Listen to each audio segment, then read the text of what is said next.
What's up, Dirty Birdies? This is your favorite... Did you like that one? This is your favorite Castle Rock podcast. I am Chris Nays, one half of your host here today. I'm here with my co-host, Debby. Hello. Debby Hodges, how are you this morning? Wide awake. Yeah? For now. Morning after the premiere of Castle Rock Season 2. Oh my gosh. It's, it doesn't seem like it's been as long as it has since the last season, but no, it has been over a year. Has it really? Yeah. Wow. I believe so. I don't believe that.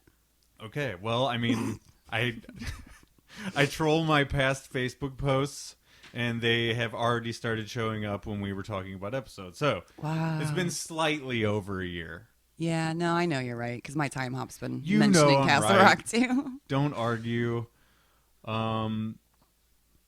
So, this is a Castle Rock podcast. If this is your first time with us, welcome to our show. Welcome. We appreciate when people participate in the show by leaving comments and that sort of thing. So we encourage that. Mm-hmm. Please share the show with your friends, that sort of thing, right? Yes.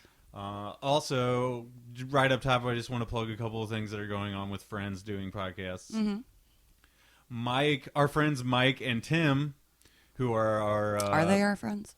Yeah, they are. Oh, okay. We haven't hung out with them as much as we like to. They haven't paid me lately, so... We just had an evening with just the four of us. I know, it was so nice. Yeah, we need more of that. Yeah. We'll add Sarah, too. Maybe Lindsay once in a while. Anyway, Mike and Tim are talking about the new series on HBO, The Watchmen. Yeah. The Watchmen was a comic book. Then it became a movie. With an amazing soundtrack. Exactly. And now...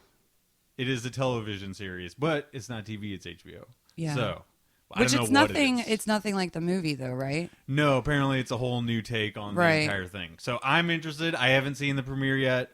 I believe their podcast is already up and running. Don't know if the first episode will be posted by the time this goes up, but I believe it is entitled "Watchmen on the Couch."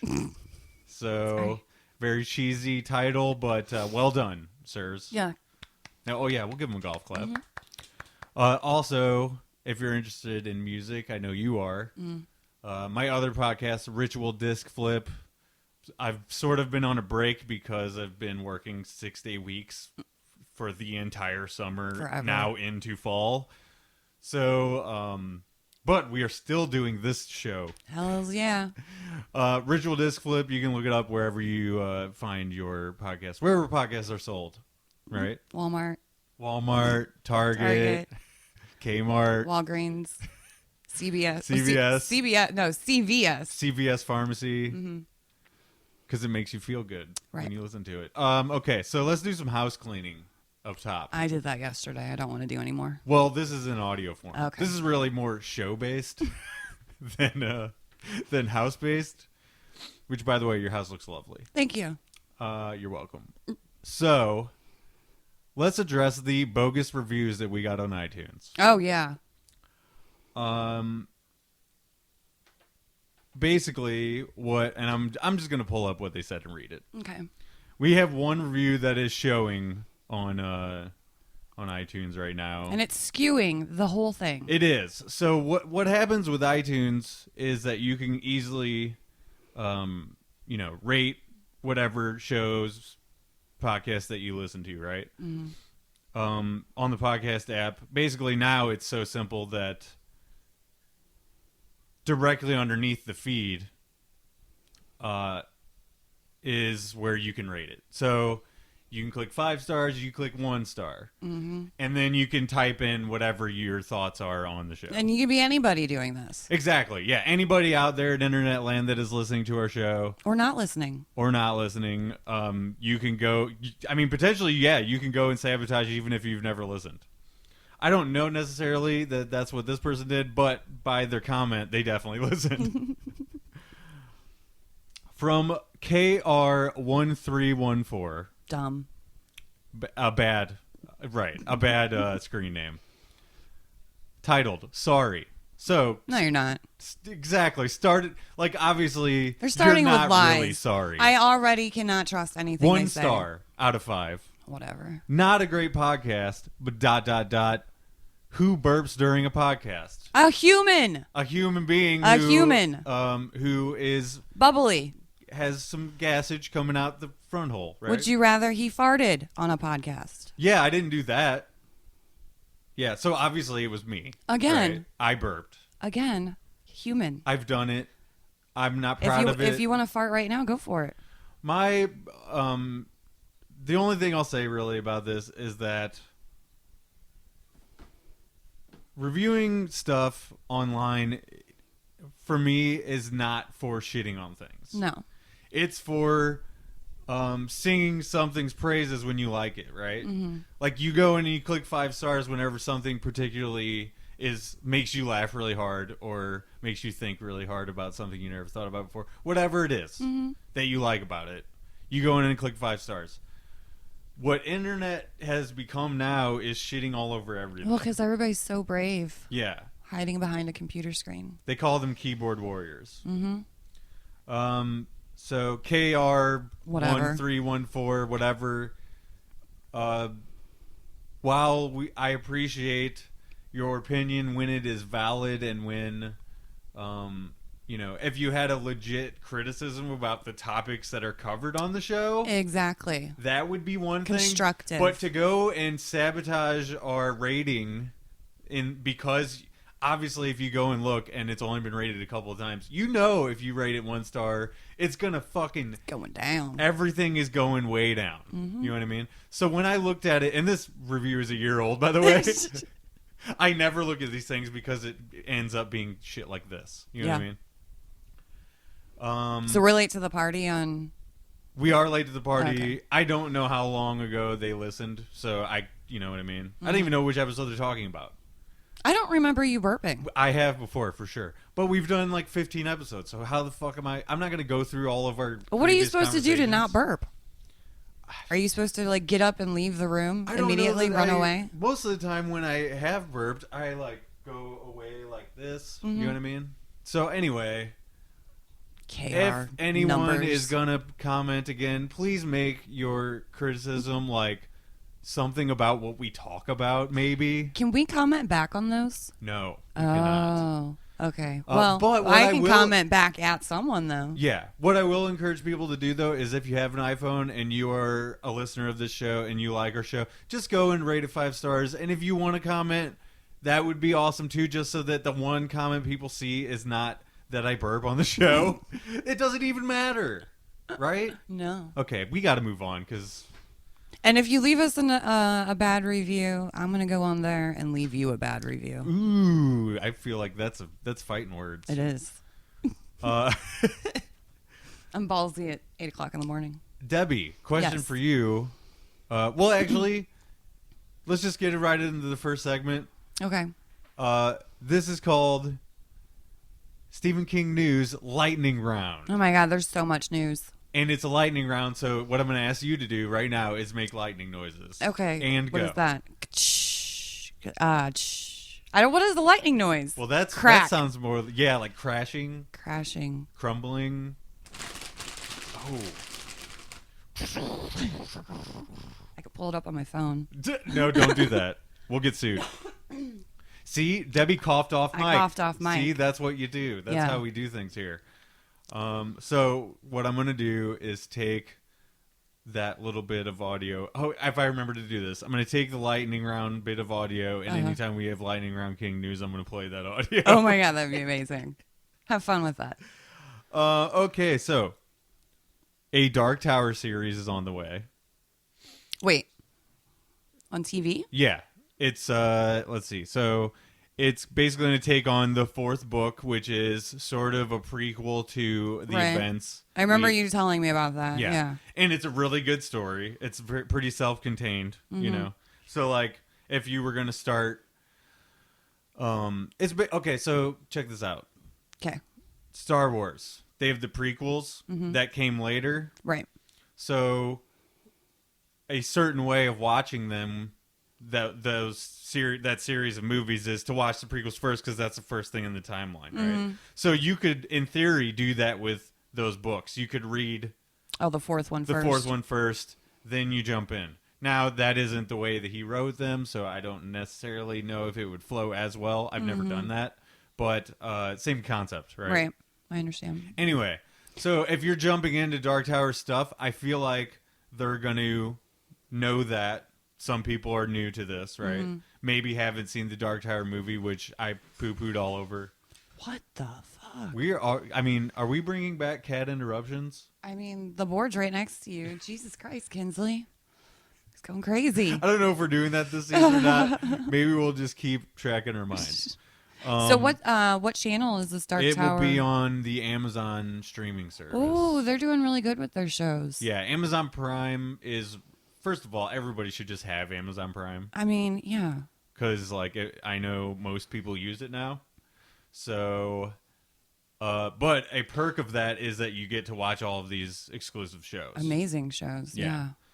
So, basically in that story, it's a very early thing in the saga of the main character, Roland, where he is much younger, and it deals with him and a couple of his friends from the kingdom that he grew up in, right? Okay. This certain sort of medieval sort of setting in a city. But it's really good, and I'm looking forward to it. Yeah, that sounds awesome. And since this is a lightning round of news, we're moving on. Okay. Mr. Mercedes, new season is underway. It's progressing nicely. They're already 8 or 9 episodes in, so it's getting close to being done with the... Do they release once a week? Yeah. It's the 4th season, I believe. There's been just enough plot changes from the books to keep it interesting. Mm-hmm. They've sort of done this thing where, they took book 1, moved it over here, book 2, moved it over here. So, I don't know. That's crazy. Weird, but I still like it because basically what happens, correct me if I'm wrong, listeners, but book 2 moves away from the main storyline. Book 3, they go back to the main storyline. I believe that's correct. Yeah. So, and there's 3 books in the series. So, this 4th season, I think it's the 4th, has been covering the stuff in book 2, which involves an author being robbed.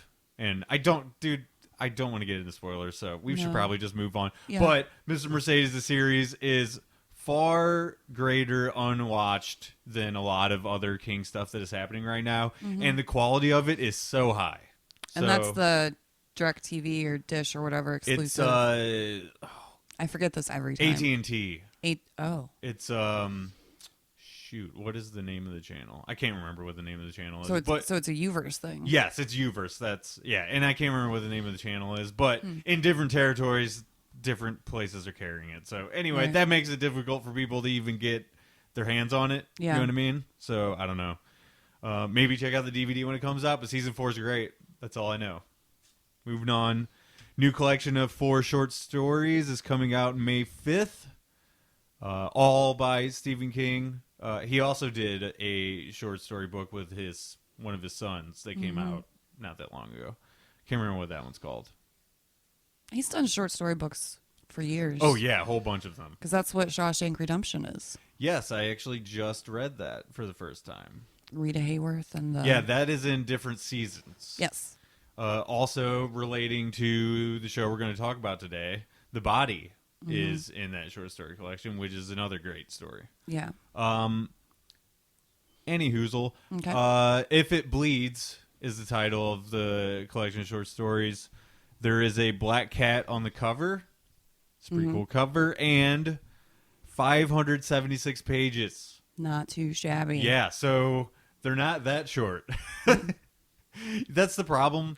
Well, but how many are there? I think there's 4.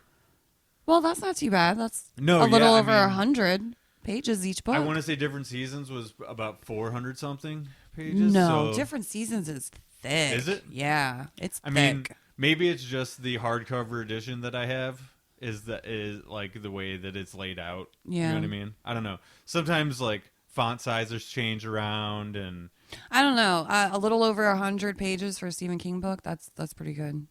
oh yeah, totally. And you know, that he runs into that problem is like once he gets cooking on a story, he actually talks about this at the end of different seasons in the afterword. He's like, once I get cooking on a story and I realize it's gonna be longer than something they could fit in a magazine or something like that. He's like, well, I got to see it through to whatever the story is telling me it needs to go to. So they end up in these books, Right.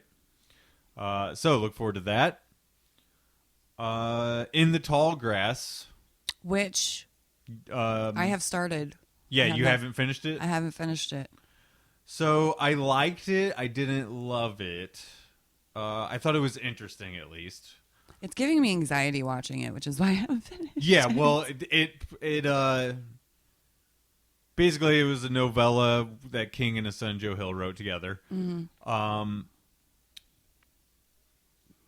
I will say it's very dark. Like the palette of the entire show is very dark. Not like the material is dark, but like a lot of it takes place at night, and they're surrounded by this tall field, grass. Yeah, this field of grass. So like, I don't know. That's probably the anxiety you're talking about. Is like, well, because the they just, thing. I'm just like, just get out. Yeah, but you can't get out. They can't get out because things. Yeah. So, I feel like this is a movie that should be watched at night.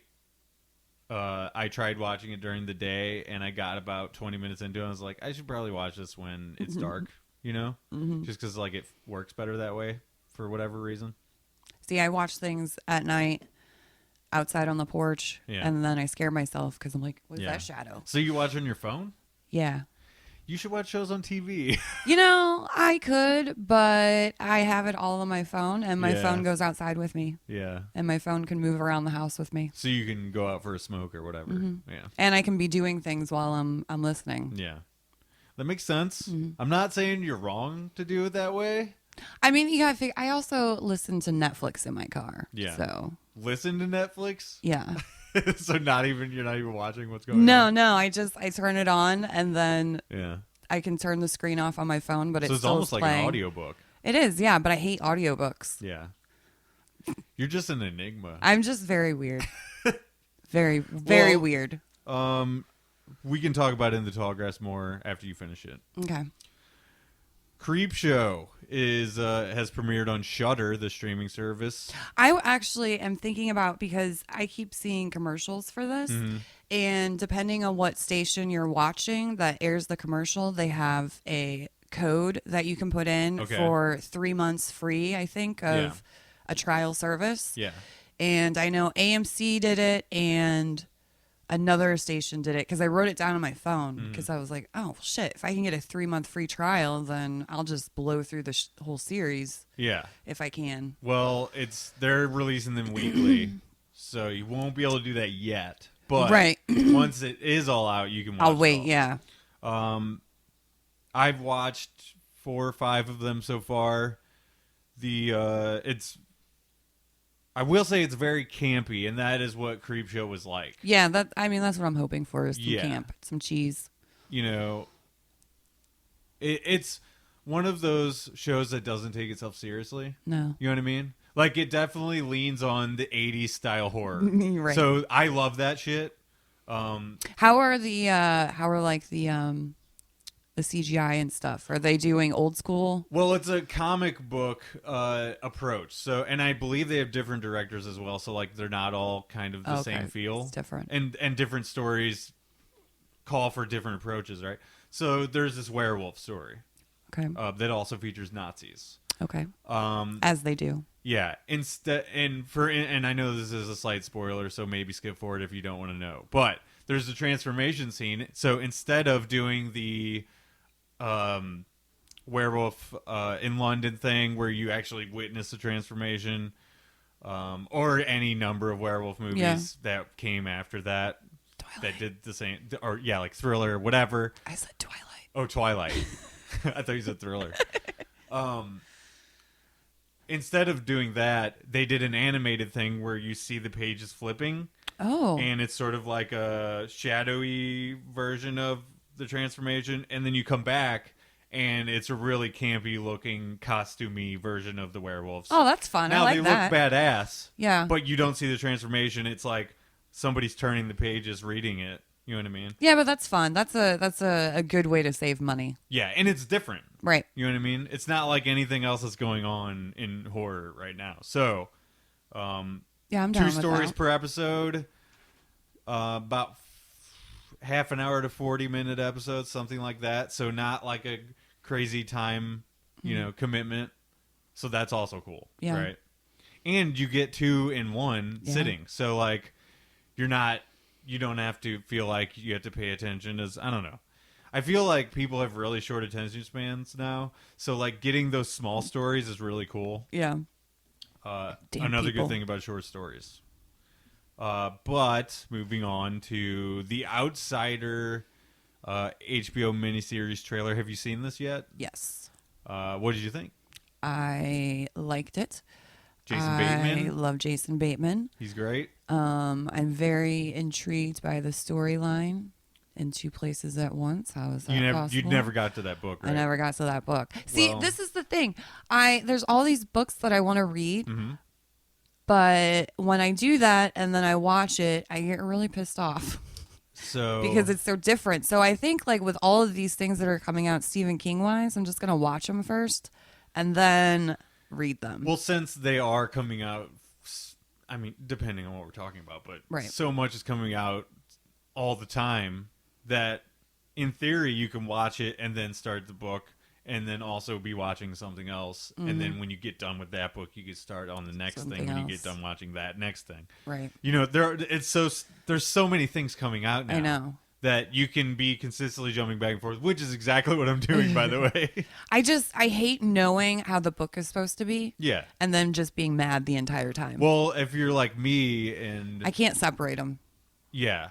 Well, but if you're like me and you read some of these things so long ago, Oh, yeah. You don't even remember. yeah, a lot of it is and a lot of times I won't ever even have time to read it a second time before the show starts or the miniseries or the movie or whatever the thing is now, because it's basically all of them now that Stephen King is like on such a roll. I know. Everything he does. Yeah. I've just been Even burned. the new stuff is all getting made into movies and stuff. I've just been burned in the past with books that I loved. Yeah.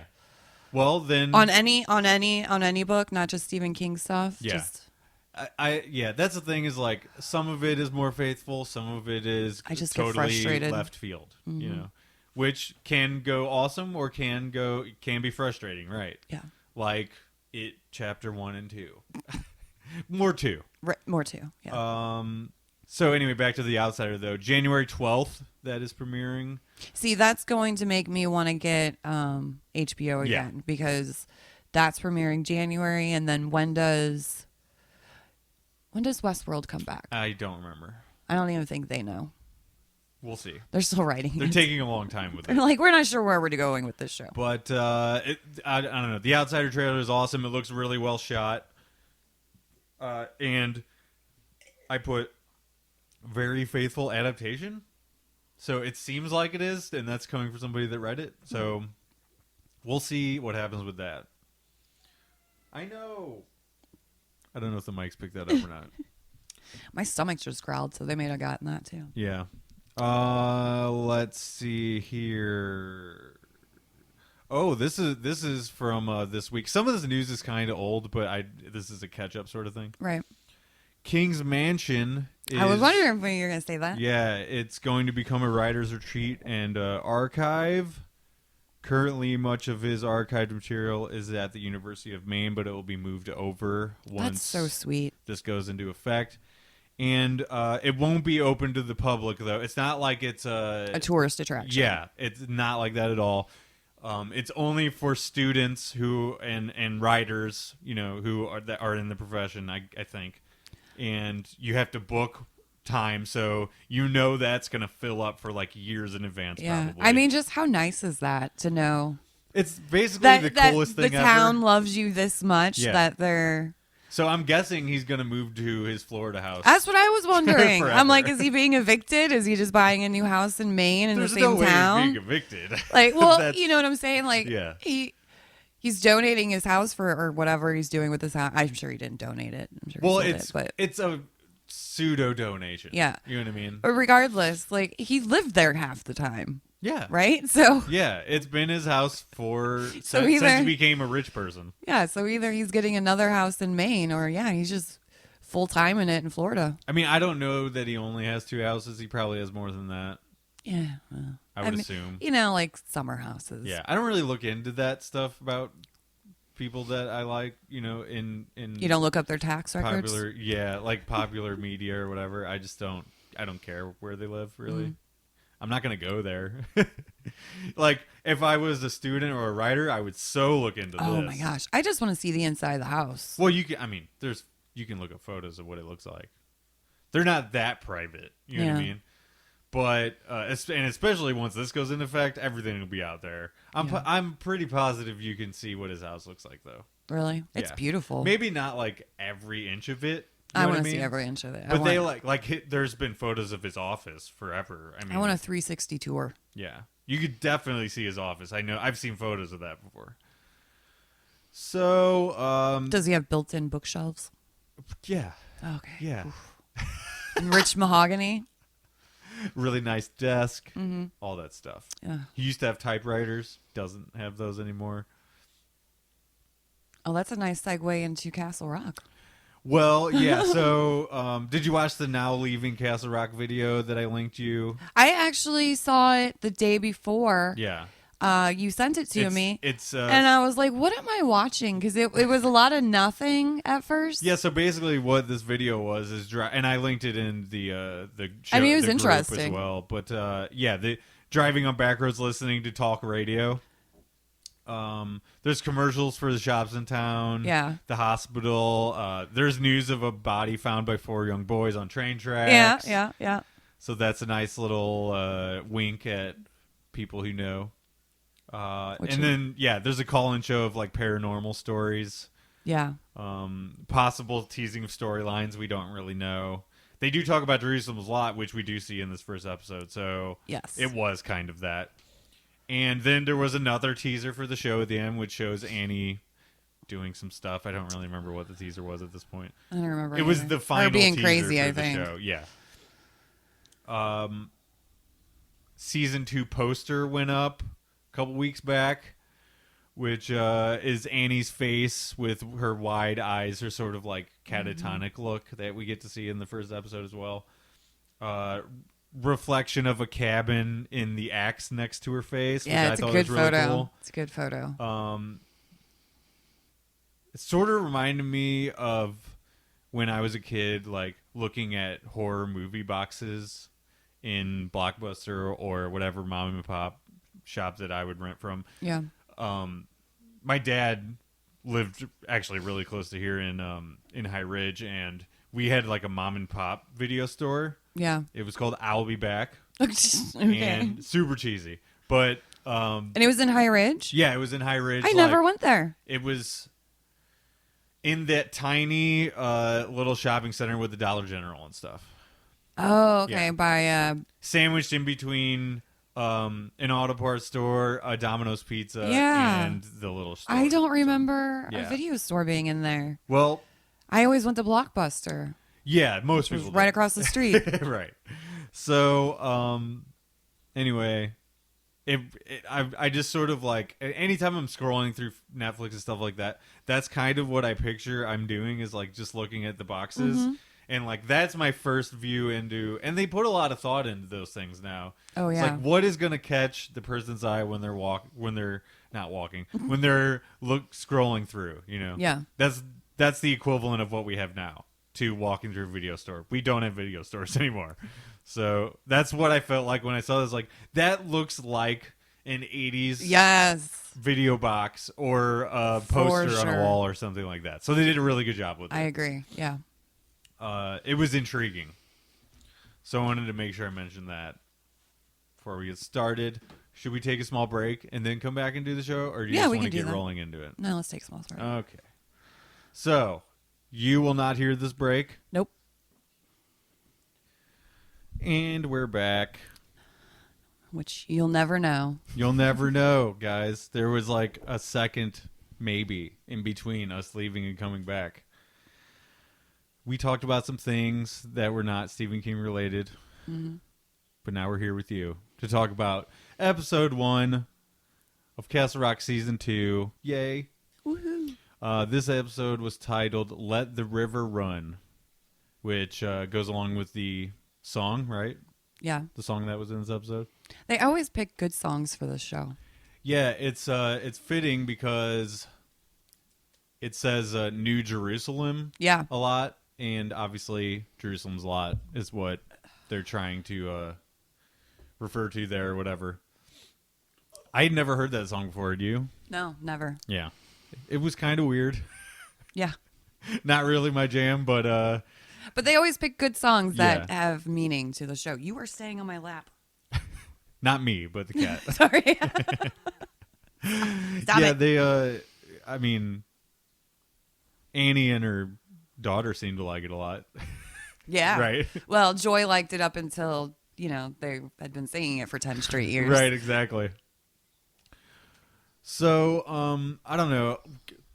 We're doing sort of a different approach this season. We're not going to be so note intensive, I think. I have far less notes than I did last season. Me too. Yeah, you have none. But that's okay. That goes along with what we're trying to do. So what we're going to do is not go beat for beat through the episodes now. We're going to just talk about what we want to talk about with the episode, right? Yes. It's not going to be like you're rewatching the episode. So there's that. Yeah. I just want to get that out before we even start getting into this. This cat, I swear to God. I know. Venom is already way in the lead with cat interruptions. So we have a couple different plot lines in this episode. Yeah. All new people to learn their names. Exactly. And what this season is going to be is basically a prequel to Misery, which, of course, features Annie Wilkes as the crazy person, right? Which, this chick, I can't think of what her name is. Lizzie Kaplan. Yeah. And I didn't write down what she's previously been in. Mean Girls. Mean Girls. Okay, I've never seen that. And she was in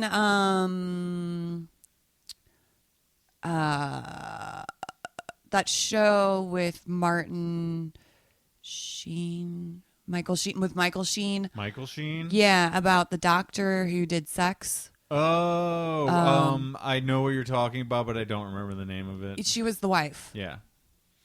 Well, anyway, I think she's a pretty perfect fit for this role. Her eyes are perfect for this role. Yeah, I really, I wrote down a bunch of stuff about her, and we'll get into all of it. But, so it is a prequel to Misery. Are you familiar with the story of Misery? Have you seen the movie? Yeah, Kathy Bates. Yeah, she won an Oscar for it. She's amazing in that. If our listeners have never seen Misery, stop what you're doing. Yeah. Go and watch that, then start watching the show. Because it is, or at the very least, have read the book, which is the shorter Stephen King book as well. So, like, yeah, it's not as big. Yeah, I'm reading it right now, refamiliarizing myself with a lot of the ins and outs of that. Of who she is. Yeah, to better prepare myself. And it's a great read, so all of that stuff kind of filters into what we're doing. So the different plot lines from what we get in this episode are Annie and her daughter, which Joy. Yeah, Joy. And I don't, from reading the book, I don't know that there's ever been a mention that she had a daughter. I don't remember. So this is, I think we're going into sort of new take territory. Yeah. Also, the timeline is way different because in the book, if we're matching up timelines, this would have been 60s into the 70s. Right, and they're in present day. They're in more present day, right? They have smartphones, yeah, stuff like that. They're talking about the internet, all that stuff. So totally different timelines. Which I had been waiting for her drug snatching to get a little bit harder. Yeah. I'm like, eventually they put locks on these doors. Yeah, right. So, we're with Annie and her daughter in the open of the episode. And they're singing a song. They're singing that song, and they're basically traveling around the country. She is a nurse's assistant sort of thing, right? Yeah. And you see her in a montage-ish sort of thing, stealing medication for herself. Right.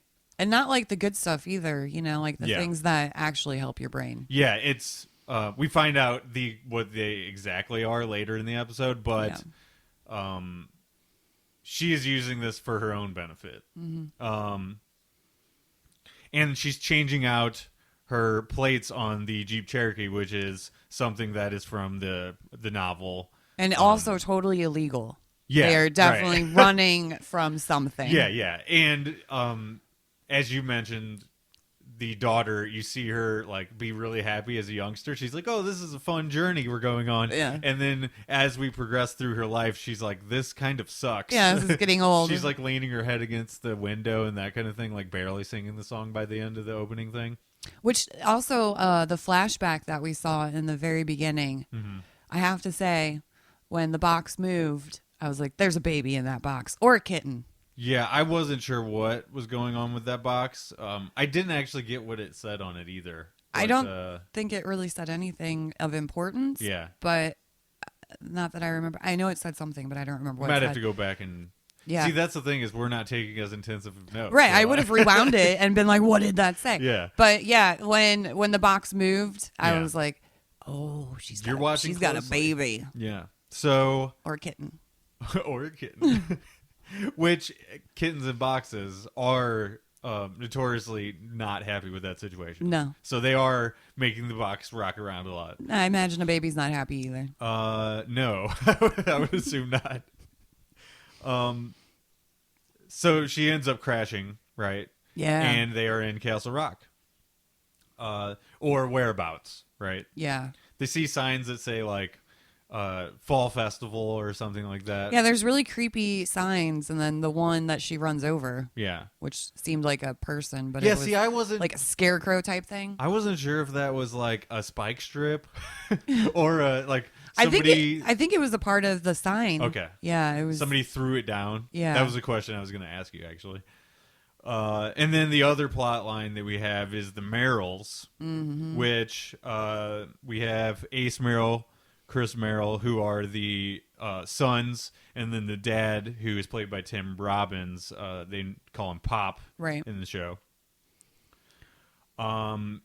Ace, of course, we know from being the bully in The Body, played by Kiefer Sutherland. Yeah. Well, actually, in Stand By Me, is the movie version. Yeah, but the short story is The Body. And Ace is basically arguing with whoever he can find in the show. He's a very unhappy person. Which totally lines up with what we know of that character. Is he's arguing with everyone over land, right? About his step brother, right? And the Somalis building on this land. They're building a mall apparently, and etc. He's just arguing with everybody about everything.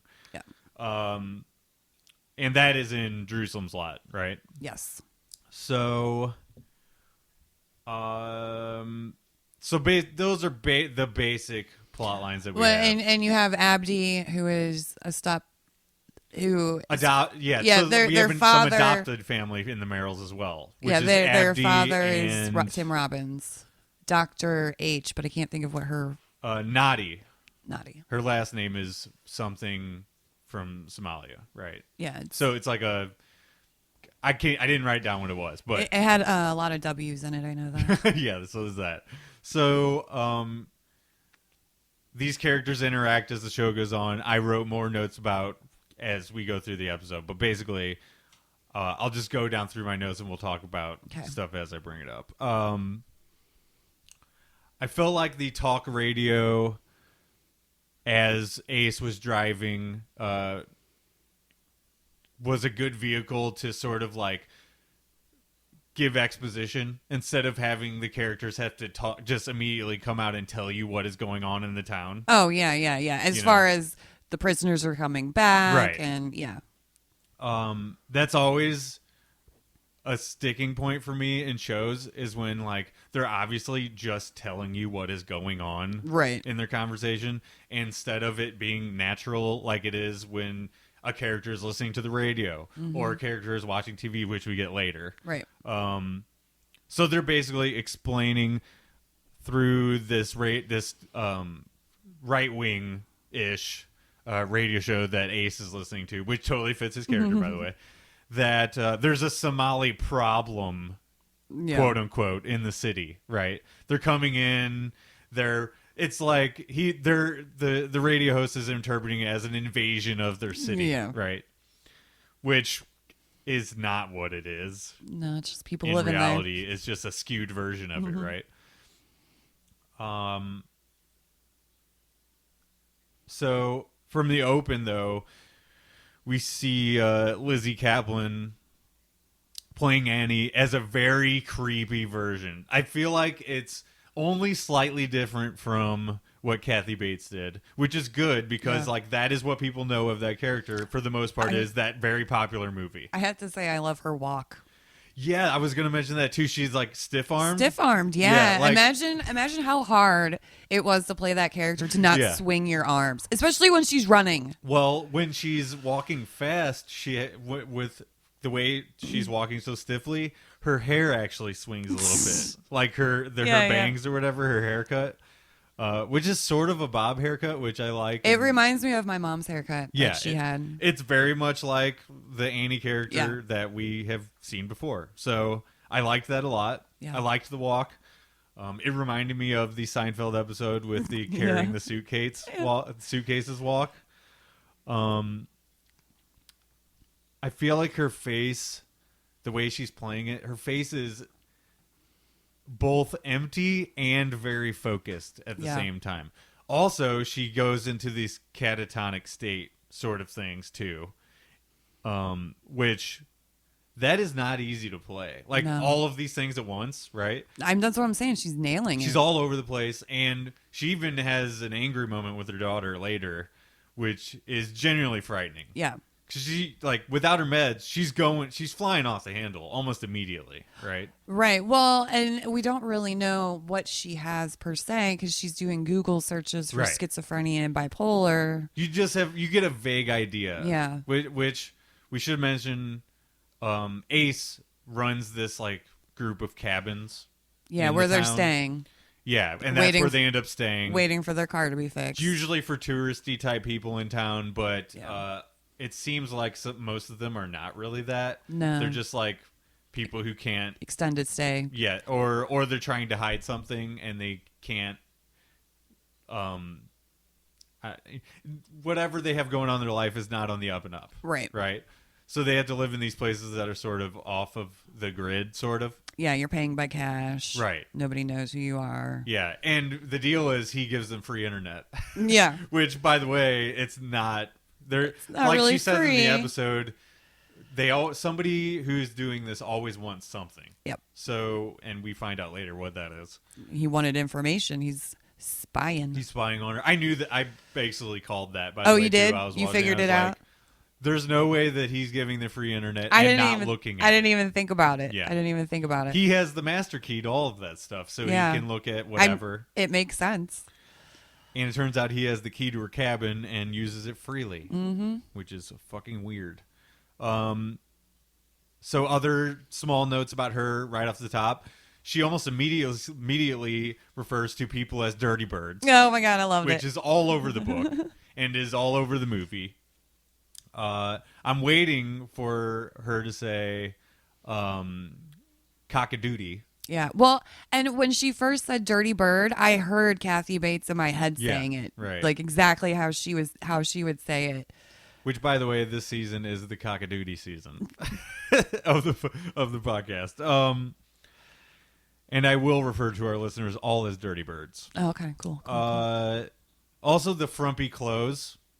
It's the whole described pig, in the novel. The whole pig outfit. Yeah, it's described in the novel, and yes, the pig outfit. The jammies, was that the jammies she was wearing? No, that was her scrubs. Oh yeah, that's she put in the little pig earrings. Yeah. And the stethoscope, and she had little pigs all over. It all fits so well. Yeah. And I love the approach, top to bottom. I'm honestly, from the get, like, I'm in 100%. Yeah. I actually already know that I'm going to be more inclined to like this season more. I have a feeling, me too. But I think the reason for that is I'm not going to be feeling bad for Skarsgård. Okay, well, that's fair. So we sort of come to find out that she is like on this unlawful flight to avoid prosecution. That's what she ends up looking up on the internet. That's the last thing she looks at. Yeah. It's what it says is unlawful flight to avoid prosecution / murder. And so we don't know who she murdered because only in the flashbacks do we see her covered in blood and running away with a box with a baby in it. And if they stick to the novel version, she is murdering people like crazy. Paul Sheldon, the author who she entraps in her house, finds the scrapbook, is reading it, and it is pretty much top to bottom her saving news articles about her murdering all people. Murders. Well, she eventually goes to trial and she gets off for it, but for the first 10 years or whatever it is, she is just saving articles about people in hospitals dying that she worked at. Yeah. So it's obvious it was all her. Trophies. And Paul, knowing that she is batshit crazy, is very clear that it was her that did all of this. Yeah. Right. So at this point I wasn't sure if the murders had something to do with the box in the woods. And then we start getting these flashbacks or visions of this tall man. Oh my God. The first time we saw him, like right in my face, I jumped. I was outside watching it and I was like, oh! Yeah. So I don't know. They're only given very small glimpses of that guy. He reminds me of that painting, that Picasso painting or whatever it is. That man. You know which one I'm talking about? Is it the Screaming Man? Is it yes, I think so. Where he's no. It's like the farmer guy. Is it the farmer and his wife? No. Yeah. That's American Gospel or something like that. I'll look for it. Okay. Well, anyway, I have some theories on him that I'll get to a little bit later. So then we go to we see sort of snippets of, like I said, the other storyline. Ace going and yelling at the Somali guys. We get that Abdi is his brother-in-law. The Somalis far outnumber Ace Merrill, so he's yelling at them, but they basically all gang up together and they're like, get fucking lost, you know? Yeah. Then we see sort of at night around this same excavation area that there are bats coming out of the ground there. Were those bats? Yeah. I could not figure out what the hell. I'm like, those are big bugs. Yeah, they were making bat noises. Okay. So, if you know anything about Salem's Lot, the book... This guy. Oh, yeah, that's a self-portrait of him. Yeah, that creepy guy in the show, Van Gogh. Yeah, it reminds me of this. Yeah. Well... I mean, it very well could be some kind of except for the bleeding eyes or whatever. So yeah, he's got like a bloody face and stuff. It's just very creepy. We don't know much about him. Well, I'm sure we'll figure something out. It's very creepy. It made me jump the first time I saw him. So we have bats coming out of the ground, and what I was going to say is Salem's Lot is a vampire novel, right? All centered around Jerusalem's Lot. See, I didn't know they were bats, so that makes a lot more sense. And they're coming out of the ground in Jerusalem's Lot. So this is a town that was, spoilers, completely taken over by vampires. Right. Totally, basically wiped off the mat of people. So, and then that is a story that has been passed on, and now people don't know whether or not it is true. It's become they don't folklore. know. They actually don't know what wiped out the town. They just know that it did. Right. It was the witches. Something. It was something like that, right? So then after that, we get more of Tim Robbins as Pop. right? I love Tim Robbins. He goes to the hospital to visit his daughter, and he just lights up weed in the hospital. See, okay, when they first showed him packing that pipe, I'm like, is he packing that pipe with weed? So then he's talking to his daughter, who happens to be the head nurse, I think. Head doctor. Head doctor. Sorry, I'm assuming based on gender. I shouldn't do that. No, she was wearing the white coat, man. She's Dr. H. She's the only one with the key card. I actually just made up that I was assuming based on gender. That is not what I was doing, so please don't write us emails. Don't write me emails. Yeah. I didn't assume. Okay, so yeah, she tells him to whatever consumption of green substance, he should cut it in half. Cut it in half, yeah. Which, by the way, like, that's very vague. Like, if he's smoking a shit ton of weed, like, all day long, cutting in half is not gonna cut it. No. If he's wanting to be healthy. I mean, maybe it's the green tea. She didn't specify what green stuff. Didn't. You're right. But I feel like it was a sort of, like, knowing thing. She knows that he's smoking weed. Well, yeah, because he did it. He did it in front of her. in the hospital. And weed reeks, by the way, inside of a room like that. So yeah. But it's medicinal. It's fine. Right. So, I don't know. Initial thoughts on Tim Robbins as this character. I need more time with him to more accept him with this accent and stuff. I like him. I like him a lot. I think he's going to be a sort of good and bright character in this town of darkness, right? I have a real bad feeling they're going to kill him off immediately. Yeah. Well, it turns out they're unafraid to do that. Yeah. Which we'll get to in a little bit. But, yeah, so we talked about the Bloody Tall Man. That's sort of where we see that. So then we get a scene where Abdi, Nadia's brother, comes into a house that... I should mention that Annie realizes she's going to need a master key to get into the medication room at this particular place. It's not the 80s and 90s. They're locking that shit down. Yeah. So we've already seen her getting kind of crazy. Yeah. With her daughter.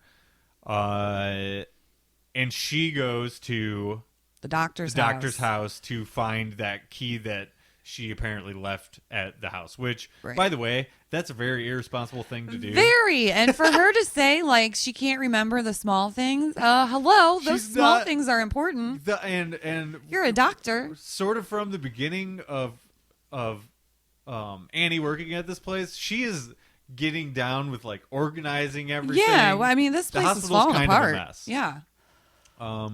Which kind of does go in line with Castle Rock in general. The whole town's a mess. Exactly. So not that surprising, but at the same time, like, maybe be a little more responsible with your job description, you know? Like, if you are the one in charge of the master key for medication, maybe, and nobody can seem to remember the code for it. No, the thing just doesn't work. Oh, okay, yeah. Yeah, if you're the only one who can give patients medication... Yeah. The thing that's keeping them alive. You don't leave the key at home. So anyway, back to Abdi at Nadia's house. Oh, hold on. Side note, if somebody takes the key to the copy machine at my work, like the whole place shuts down because we're like, where the hell is this key? Until the key is found. Yeah. Yeah. The whole machine is just gone, out of use. I mean, I can't imagine forgetting a key for medication. Again, totally irresponsible. A person who has spent as much time assuming as she has in school. Yeah. To remember everything important about her job at all times. I mean, I understand it's to move the plot along so she can find the key, but she also has a lot going on though, because like there's this whole side plot with the brothers, and infighting with the family. So like she's obviously stressed, right? And it was raining that morning, right? So Abdi's at the house. He comes in the house, doesn't turn on any lights, and then just pulls out a gun when he hears a noise. Well, that's what you do, I guess. But from this, I'm ascertaining that Abdi is sort of a loose cannon sort of character. Yeah, he's carrying around a gun all the time. He feels like everybody's out to get him. Yeah. I mean, as he should feel. Well, Ace, he was right. At least Ace is. Yeah. You know what I mean? Like from the start of this episode, he's already in his face screaming at him. Gunning for him, yeah. He's watching his back, and he seems to feel like there's an intruder in the house immediately. I didn't understand that Abdi actually lived at the place. I thought he was just going to check on his sister or something. No, they made a very small reference to this with the scene with the dad. Okay. Because that morning we see him in her house eating breakfast. Yeah. And she's like, you got to pay me or whatever. And then... Oh, that's right. And then the dad comes and he says, is that brother of yours still living in the shed in the back of your house? Got it. And that was the only reference to it. Yeah. So he obviously... I'm glad we're both watching this show because those things all got past me. Yeah, somehow. so he's obviously not sleeping in the main house. Yeah. But he can go in the main house. He's in a guest house of some sort. He's in the shed in the back, apparently. The fuck? According to his dad. If he is leading this group to build a mall... Shouldn't he have more money and be able to afford his own place? I think that's what his sister was bitching at him about. Okay, well, yeah. She agrees. Yeah. Where's his money going? There's a lot of common sense going on there. Yeah. Yeah, I guess I sort of mentioned the rage of Annie's character already, but we get more rage at Joy, gaining some new friends. She meets this character playing guitar in another cabin. That character introduces her to some other friends who know that she was in the crash. And they're all just randomly living in these cabins. They call Joy Crash, which I really enjoy. I like that nickname. They nickname. give her a nickname immediately. So we kind of know that these characters are probably good people. Yeah. But we forgot to mention that Ace, what he did to the house. Oh, well, yeah. So anyway, Ace is outside of the house whenever both Annie and Abdi get there, right? Mm-hmm. Then... But somehow doesn't see Annie sneaking in with her shuffle walk. Yeah, exactly. And maybe he's not looking for her, though. Yeah. So anyway, he throws a Molotov cocktail in while Abdi's inside the house, about to look for Annie. Mm-hmm. Thankfully, the house starts on fire. Right. Abdi stops looking for her. Is more distracted by this giant fire. She really lucked out there. Yeah. Somehow, after 2 Molotov cocktails get thrown into the house, Abdi's still able to put the fire out with 1 fire extinguisher, which, by the way, is not enough to put out that big of a fire, I don't think. It was fine. It's fine. He just threw the whole can Your dad's a firefighter, right? Yeah, it's fine. Well, he retired. He retired, but he was. Yes. So a fire of it's this... not that easy. Yeah, exactly. Maybe he found a bucket or something. I don't know.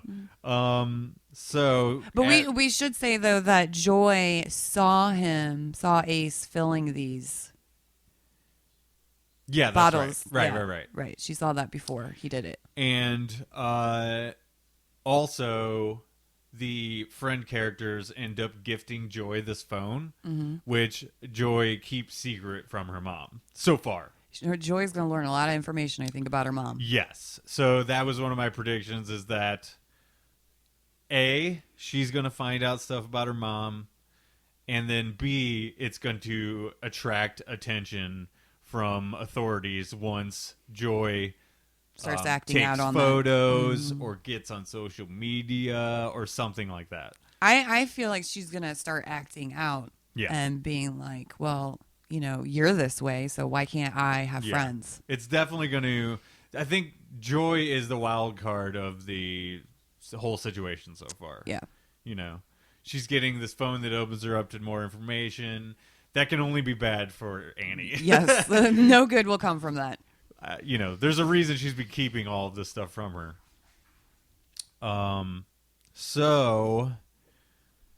Yeah, so then I mentioned Annie's jammies, which I like.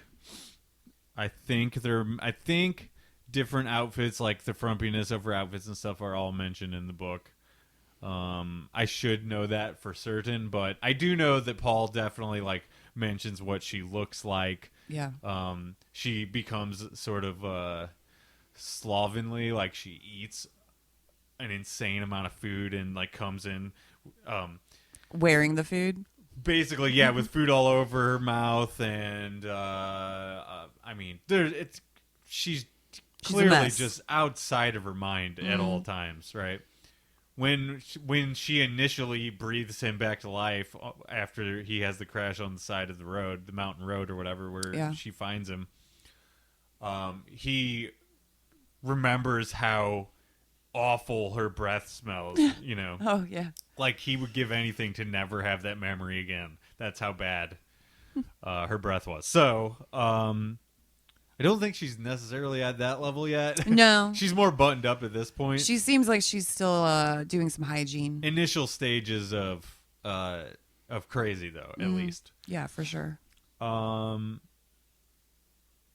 So, right about now is the holy shit moment of the Oh, episode. my God. And Annie is in her cabin alone. Yes. Her daughter is off by herself playing with the phone. Yeah, but she's supposed to be buying drawing paper. Right. She's allowed her to leave the house. Right. Because they've decided to stay. At this moment, Annie is making herself some ice cream, which totally fits with the character. It's mentioned a million times in the book how much she loves Ice cream. insane, terrible food for you, but that's all that is in that place. She's making herself ice cream. Ace comes in. He's being very threatening with his, with everything Demeanor. he's saying. Yeah. He immediately calls her out for what she's been looking up, calls her by her real name. Yeah. And the whole time she's just holding this ice cream scoop. Right. And you're like, what the fuck are you going to do with an ice cream scoop? And you see her go into the state of, I don't know. You see the craziness kind of in her eyes. Maybe not for the first time this episode, but definitely the most intense. She's like shaking a little bit. And then he mentions her daughter. Right. And that's all it took. Yeah. And, and he says basically that he could come in there whenever he wants. She keeps telling him to leave. Mm-hmm. She sees one way out of this, which totally shows you into her state of mind, which is like, if anybody finds out anything about my past, I and my daughter are screwed. Totally screwed, right? Yeah. And for him to say, you're going to keep your daughter's mouth shut. Yeah. So I don't have to. Yeah. Immediately, she shoves the ice cream scoop into his throat. Oh, my God. Really deeply. And, like, tackles him to the ground. Yeah. And starts punching it into his mouth further. Into his throat, yeah. And I'm outside watching this, and you had texted me and said, holy shit. And that was like your only review. Yeah. And I'm outside watching this at 1 o'clock in the morning last night, and it's dark, and I have both earphones in, Mm-hmm. And I'm just like watching it happen, and I go, oh my God! Like, screamed it, because I was not expecting that. Yeah, no, I wasn't either. It was definitely the holy shit moment. And then for like the next however long the episode was on for, just mouth dropped, just going, oh my God. Yeah. Oh my God. Yeah, not much longer after this is the close of this episode. But so what Annie does, and we have a high tension moment of her daughter Joy approaching. Coming home. Mm-hmm. Very quickly, while this is still very much happening. While she's like, oh shit, I gotta clean this up. So Annie very quickly bundles up Ace, gets him in the Cherokee. Puts all of his stuff in separate plastic baggies. Yep. Which, like she knows what she's doing. Exactly, yeah. It's almost as if she's done it before. Almost, yeah, weird. And then Annie buries Ace in New Jerusalem. Which doesn't end well. Right. So this is where they're excavating the mall that is to be, right? Mm-hmm. The Somali Mall. And she should have gone with her first choice, which was to just dump him in the lake. Yeah. And when I guess it's when she throws him down into this hole while she's standing down there or something like that. Or she's like getting ready to bury. She's getting ready to bury him. The bottom falls out of this excavation they've already done. Right. So his body falls and she hangs on. And then she also falls. And that is when a shit ton of bats come flying out. And that's when I realized that they were probably not bugs, but I still wasn't sure what they were. Yeah. They're either bugs, giant bugs. I was like, damn, those are some big cicadas. They didn't sound like cicadas or cicadas or Chiquita cicadas. Yeah, no, they're bats for sure. It's a reference to Salem's Lot. I mean, that makes so much more sense. So yeah, that leads into a prediction I have that this might turn into vampire show, which I know you are super into vampire shows.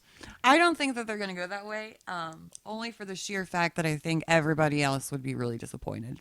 Well, I don't know. I mean, I think it's certainly possible they could be in the show somehow. Yeah. Also, Ace, that actor is a very well-known actor from a Netflix show. It was the Kevin. What's the actor who got called out for? Kevin Spacey? Kevin Spacey. His show on Netflix where he was the president. House of Cards. House of Cards. This actor who played Ace Merrill, Paul something, I think. Mm. Very well-known actor. He looks familiar. He gets the Drew Barrymore in Scream treatment. Yeah, he just dies. He dies in the first episode. Yeah. But I don't necessarily think that is all that we are going to see of him because of the supernatural aspect of the show. You think he's going to come back? I think it's very possible we see him come back in some form. I don't know if it's in flashbacks. I don't know. Just because, to sign an actor of that caliber for one episode, I don't know about that. Well, maybe he'll start popping up instead of the tall man. Yeah. Following her around in her psychosis. I do have in our hate mail segment that's coming later. Not much later, by the way. We're almost done here. But somebody does mention something about next episodes. At least a little teaser. So, yeah, I don't know. I have a couple of more notes on my phone I got to make sure I address before we get to this. But, I think the vampire thing could very well come into play. I think it's... I mean, I wouldn't have a problem with it. I just feel like other people would. Especially since some of this stuff is taking place in Jerusalem's Lot. It's totally within the realm of possibilities. Right. Right. And last season, they incorporated lots of different stories into one thing. So, anyway... I found it interesting that Annie uses objects to kill a lot. Yeah. In the previous stories, so in the book she uses an axe to hobble Paul. Mm-hmm. In the movie version, slightly less violent, she uses I think it's like a piece of wood and then binds his legs with wood as well, and that's what she uses to break his legs. Right. To hobble him. Yes. And then, let's see. Oh, in the book, she also in the scrapbook I was referring to, she poisons a lot of people. Well, yeah, because she works at the hospital, right? So it's easy. Yeah, and then, but she's not limited to only objects to kill. Like she does also kill infants by choking them. Good lady. Yeah, exactly. So that's the kind of person we're dealing with on this show. Yeah, totally fucked up. Might explain her severe attachment to her child. Yeah. Which, obviously, a mother loves their child, but this is a whole other level. It's a different level, if you're willing to murder. Well, as a mom. But we don't know the entire backstory yet, as well. You know what I mean? Like, we saw the baby in the box. I mean, if somebody's threatening my child, I might, shove an ice cream scoop down their throat, too. We did forget to mention a fuller flashback that we get where the baby in the box is revealed. Right. So I just thought I would mention the objects thing. I think it's interesting that she uses things to kill. Random things? Yeah, just whatever is around, I guess. So one very interesting thing that happened when she is standing in the middle of the street and the bus almost hits her. Yeah. While she's having the tall man vision, there are sounds of a typewriter. Yes. And that is significant because the typewriter is integral to the Misery story. Right. And it is... Well, because she's making him write. She's making him write with the typewriter. The story, right? Yeah. And it's an old school typewriter, too. So it's the same exact sounds that you're hearing while she is having these visions. Yeah.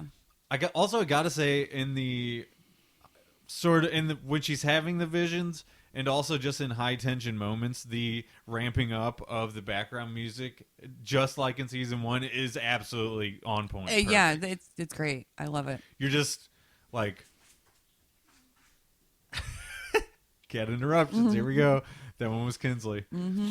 And also, Nicola is sitting very nicely, just observing. He's very majestic.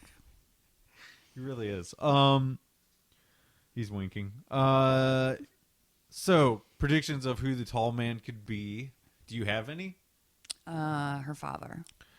So, yeah. So that was... I was thinking either her father, Joy's father. So, like a former lover of some kind. Or it could somehow be Paul Sheldon. Yeah. From the later events of her life. Because first season was kind of all over the place with timelines and stuff. So we don't know. And dimensions. Yeah, exactly. So I don't know what is going on, really. Yeah, I mean, we're one episode in. We haven't been given all the information.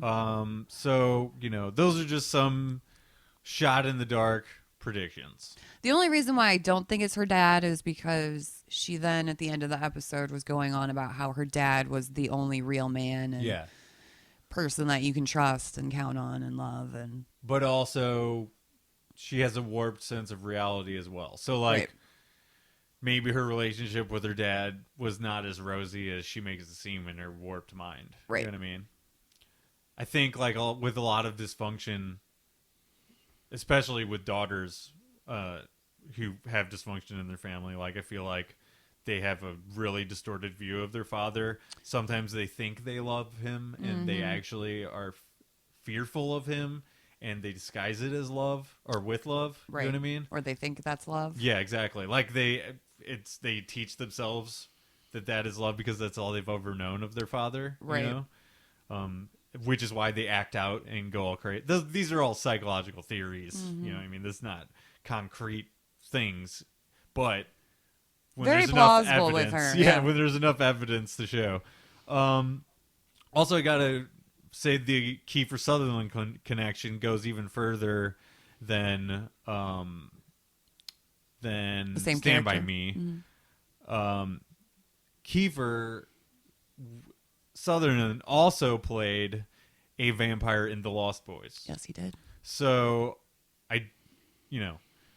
if vampires are going to come into play, I don't feel like it's an accident that the clues have been there. Yeah, and Ace just, I don't know, all of these things just fit a little too nicely. I feel like they were all thought about. Yeah. And people that like Lost Boys like this kind of show. Right. You know what I mean? So got a couple small segments to end on here, and then we will wrap up.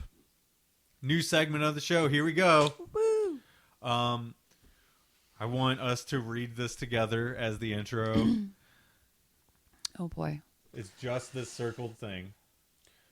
1, 2, 3. Are there any Dark Tower references? So, you ask, are there any Dark Tower references in this episode? I don't know. Are there? Not that I could find. We're going to do that every episode. If I can find one, I will tell you what it is. Okay. If I can't, then I won't. Okay. And moving on to the final segment of the show, I think. Yep, that's right. Hate mail for episode 1. These are not necessarily hateful. That's just going to... Hate mail, that's just what I'm going to call the segment. Okay. Hate mail for episode 1. Eric says he loved episode 1, and Lizzie Kaplan channeling Kathy Bates, channeling Annie Wilkes, is straight up fantastic. Yes, agree. We both totally agree with that, Eric. Phenomenal. That's all that we can say. Until they nailed the casting. Yeah, I mean, until she proves us wrong. Right. Then, which I don't think she will. She's a pretty good actress. Totally. And I don't know. This is the third time I'm mentioning it, but just the range of that character is hard to play. Yeah. So the fact that she was able to pull it off as well, and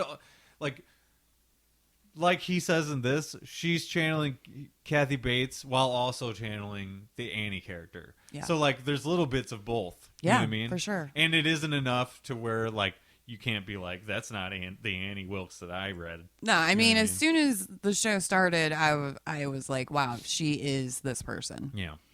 Down to the walk. And that's what made me think, wow, she really committed. Oh, for sure. Said Parker says, which is a weird Said yeah, Parker? that's it's his name is spelled as Said. I'm not sure of the SED? SAID. SAID? Mm-hmm. I've never heard of that being a first name, but hey, okay. I don't know what the where that name comes from. If it comes from somewhere, or if maybe you just made it up because it's Facebook. Okay. This season has started out pretty strong. That opening episode was nuts. Agreed, yeah. Especially that holy shit moment at the end. Yeah, where I screamed, "Oh my god!" outside at 2:00 in the morning.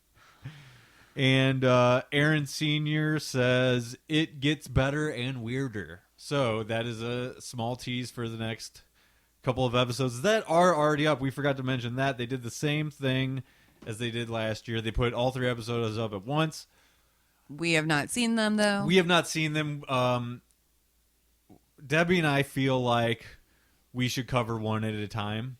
Now, especially given that this came out yesterday and we were covering it this morning. Right. So we didn't really have time. You know what I mean?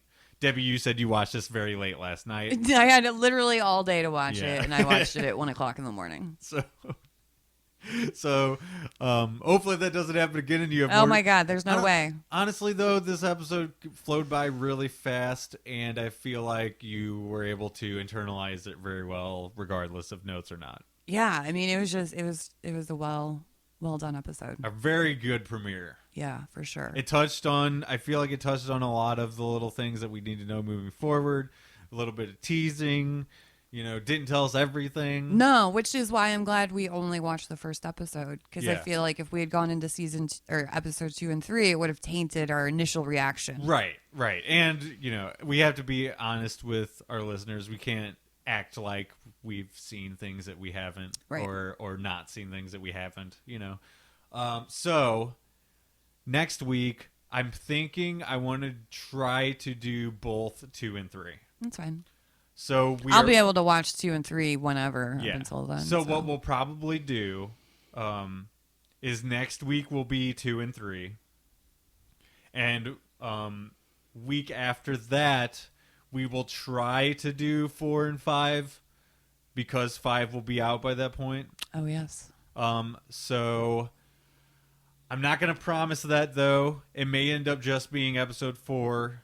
We'll just have to see when we get there. Yeah. That's a couple weeks out at this point. So just count on us talking about 2 and 3 next week. Mm-hmm. And I will exclude news next week, and we'll just get right to episode next week. 2 I'm going to have notes. Yeah, and that will also give you listeners out there plenty of time to comment on the episodes online.